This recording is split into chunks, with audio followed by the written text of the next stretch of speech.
Nuclear warfare की बात क्यों कर रहे थे? मतलब वी ऑल नो कि nuclear warfare is not easy thing.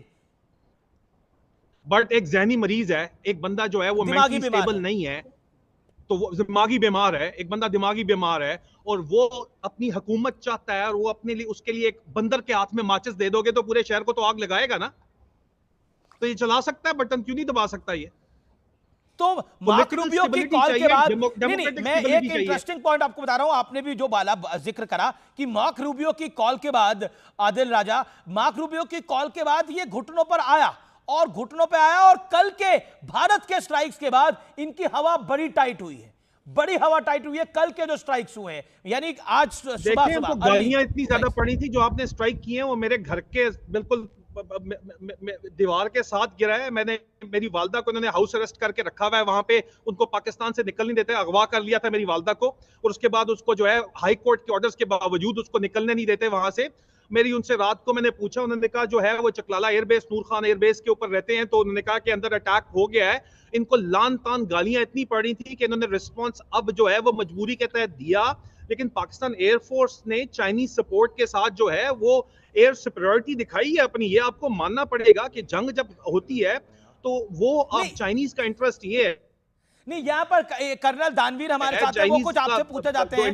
Mister दानवीर, he is a security expert of India, ये आपसे एक सवाल पूछना चाहते हैं। ओके दानवीर जी, पूछिए सवाल आप। मेजर आदिल रजा, 18 कैवलरी, आप पाकिस्तान आर्मी के राजा, आप पाकिस्तान आर्मी के आर्मर्ड कोर के ऑफिसर रहे हैं। भावलपुर जैश ए मोहम्मद का ठिकाना तबाह किया गया और मुरीद के में भी तबाह किया गया। आप जरूर इन इलाकों में जरूर आपने सर्व किया होगा अपने टैंकों के साथ में, तो वहां पर एक तस्वीर निकल के आई जिसमें दहशत गर्द के नमाज जनाजा में पीछे वर्दी में लोग खड़े थे। क्या आपने अपनी सर्विस के दौरान इन मरकजों का दौरा किया? क्या आपने इन आतंकवादी सेंटरों को आपने देखा, खास तौर से भावलपुर में, क्योंकि आप जरूर अपनी रेजिमेंट के साथ टैंकों के साथ वहां पे रहे होंगे क्योंकि आप 18 कैवलरी के ऑफिसर हैं।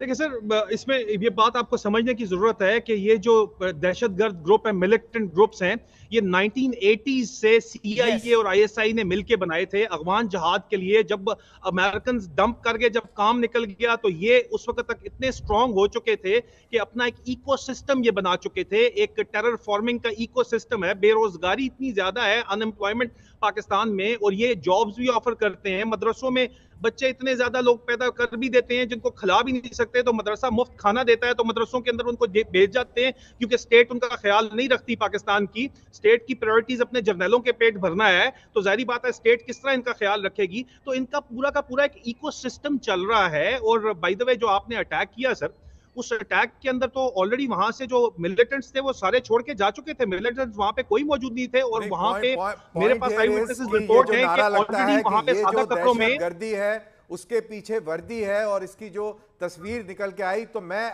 मेजर आदिल राजा से सिर्फ यही सवाल पूछ रहा हूं कि आपने पाकिस्तानी अफवाज में नौकरी करी है, आर्मर्ड कोर ऑफिसर रहे हैं, तो आपने अपने आप इस तरीके के मंजर जरूर देखे होंगे, तो उस पे आप क्या कहना चाह रहे हैं? ये जो दानवीर साहब, कर्नल दानवीर कह रहे हैं, वो इंपॉर्टेंट पॉइंट कह रहे हैं कि ये पाकिस्तान में ही नारा लगता है, ये जो दहशतगर्दी है इसके पीछे वर्दी है।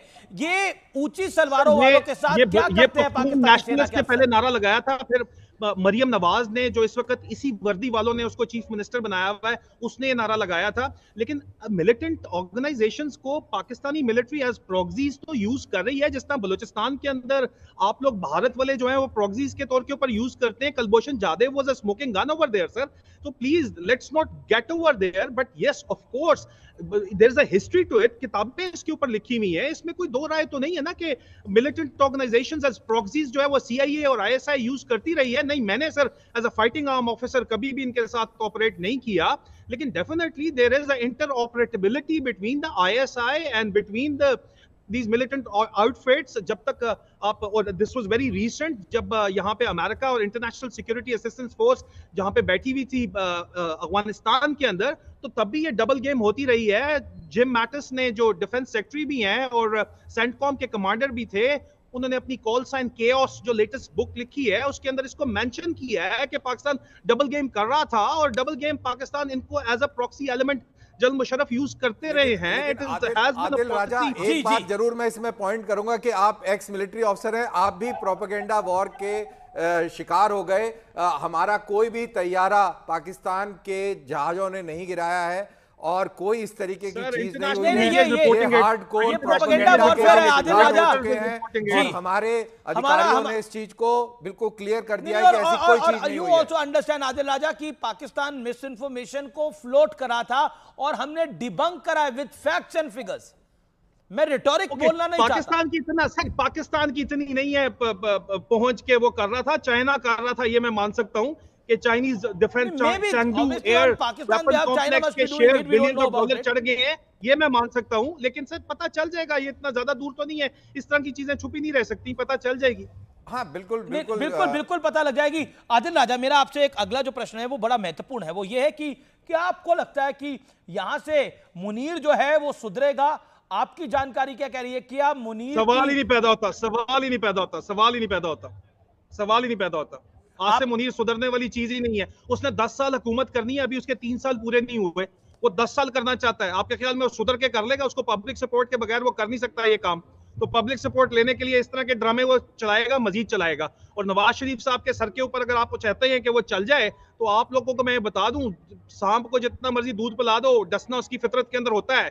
ये आपको नवाज शरीफ साहब जो है वो भी, और ये उन जिन्होंने आर्मी चीफ लगाया है ना, वो भी, ये डसेगा जरूर आपको अगर आप लोगों ने इसको छोड़ दिया इसी तरह। तो ये मैं बात आपको वाजे कर दूं, पाकिस्तान की कौम भी आज जो बड़े नारे मार रही है, हम पाकिस्तान के साथ हैं, पाकिस्तानी पैट्रियट हैं, पाकिस्तान को हम सपोर्ट करते हैं। पाक भारत जंग के अंदर हम कहते हैं कि पाकिस्तान जिंदाबाद, जिस तरह आप लोग जो है अपने नारे मारते हैं, जय हिंद वगैरह के नारे मारते हैं, every patriotic man is supposed to do that. But if this man is allowed to continue, इस बंदे को आपने चलने दिया, तो अमन की तो दूर दूर की बात है, अमन की आशा ही सिर्फ रह जाएगी। ये बंदा नहीं, अमन की आशा में तो आफ्टर में जो रिजीम है उसमें अमन की आशा का कोई चांस नहीं है, उसमें अमन की आशा को कोई चांस नहीं है। एक मैं इसके बैकग्राउंड की मुनीर की बात करना चाहता हूं, ये क्योंकि बार बार आता है सोशल मीडिया पे कि मुनीर मदरसा छाप है, ये मदरसों से पढ़ा हुआ है, इसके वालिद साहब जो थे वो भी इसी एक मदरसे में पढ़ाते थे, तो इसकी सोच जो है वो वहाबी सोच है, बड़ी कट्टरपंथी सोच है।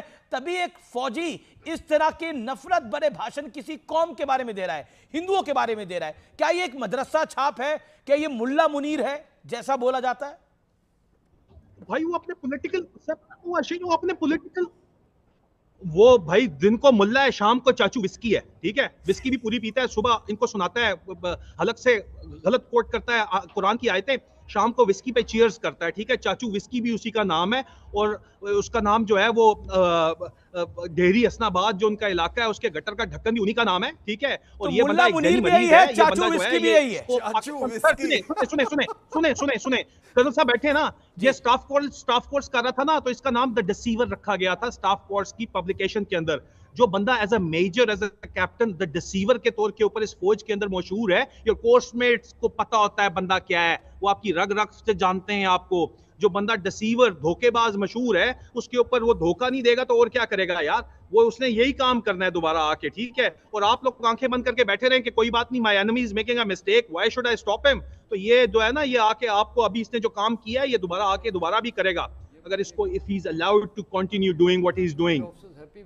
नहीं, मैं एक सवाल पूछ रहा हूं, क्या पाकिस्तान के जो जूनियर ऑफिसर्स हैं वो इससे खुश हैं, या वो कहते हैं कि इसको साफ होना चाहिए अब यहां से? पाकिस्तान के जो जूनियर ऑफिसर्स, 4000 एक अफसर ने मुझे ईद मुबारक का मैसेज किया, सिर्फ मैसेज ईद मुबारक का किया, इसने उसको अबडक्ट किया, उसका कोर्ट मार्शल किया, उसको 9 से 10 महीने जो है वो टॉर्चर किया गया। वो अभी arm forces institute of mental health के अंदर पाया जाता है, मैं नाम नहीं उसका लूंगा।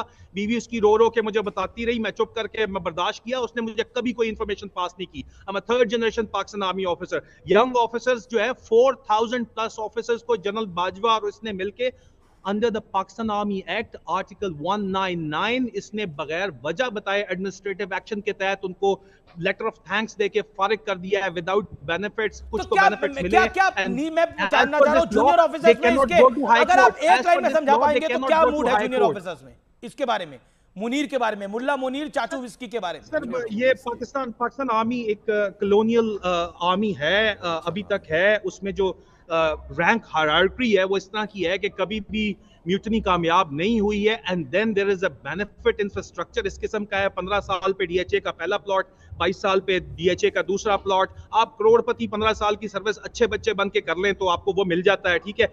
बहुत यंग ऑफिसर्स जो है उनके जज्बा मौजूद है, लेकिन प्रॉब्लम ये है कि उनसे ये मिलने जाता है तो उनके वेपन से गोलियां तक निकलवाते हैं, उनके वेपन से फायरिंग पिन्स तक निकलवाते हैं। फिर तो प्रॉपर्टी डीलिंग है ना, ये जज्बे की बात तो नहीं है, प्रॉपर्टी डीलिंग है, पैसा बनाए, बिलियनर बने, और क्या है फिर इसके अंदर? अभी तो यही चल रहा है, अफसोस से कहना पड़ता है। मैं तीसरी नस्ल हूँ इस फौज की, मेरा दिल जुड़ा है इस फौज से। अभी तो यही चल रहा है, अफसोस के साथ कहना पड़ता है कि सिर्फ पर्सनल बेनिफिट्स के लिए ये काम किया जा रहा है। बिल्कुल बेनिफिट के लिए किया जाता है। जय हिंद दोस्तों, जैसा कि वीडियो में आपने देखा कि पाकिस्तान और इंडिया के बीच में युद्ध विराम हो चुका है दोस्तों, और इसके मद्देनज़र पाकिस्तानी मीडिया जो ये दावा कर रही है कि हमने भारत को बहुत ही कड़ी टक्कर दी, तो शायद इनको ये मालूम नहीं है कि इनके पॉलिटिशियन जिस तरीके से अमेरिका के चरणों में लेट जाते हैं और भीख मांगते हैं कि हमारे देश को बचाओ, उसी के मद्देनज़र अमीश देवगन जो कि हमारे देश के बहुत ही बढ़िया पत्रकार हैं, उन्होंने पाकिस्तानी मीडिया के ही और पाकिस्तानी आर्मी के एक ऐसे पैनलिस्ट के मुंह से ऐसे राज निकलवाए हैं जिसे देखकर पाकिस्तानी मीडिया का सर शर्म से झुक जाएगा।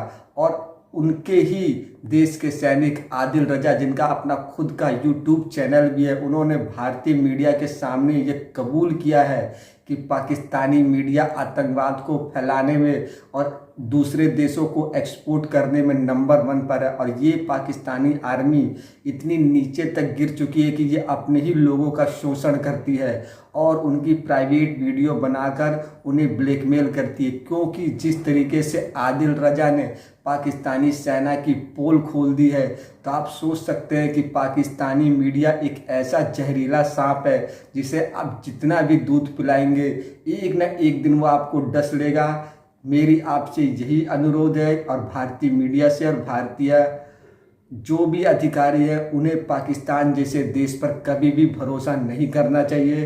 तो दोस्तों, कैसा लगा आपको ये वीडियो, और जो राज आदिल रजा ने पाकिस्तानी आर्मी के खोले हैं, शायद आपको वो पसंद आया होगा। अगर आपको कमेंट सेक्शन में कोई भी अपनी राय देनी है तो हमारे इस कमेंट सेक्शन में अपनी राय जरूर दें। और अगर आप हमारे इस चैनल पे पहली बार आए हैं तो इसे जरूर लाइक और सब्सक्राइब करना ना भूलें। तो मिलते एक और धमाकेदार वीडियो के साथ। जय हिंद।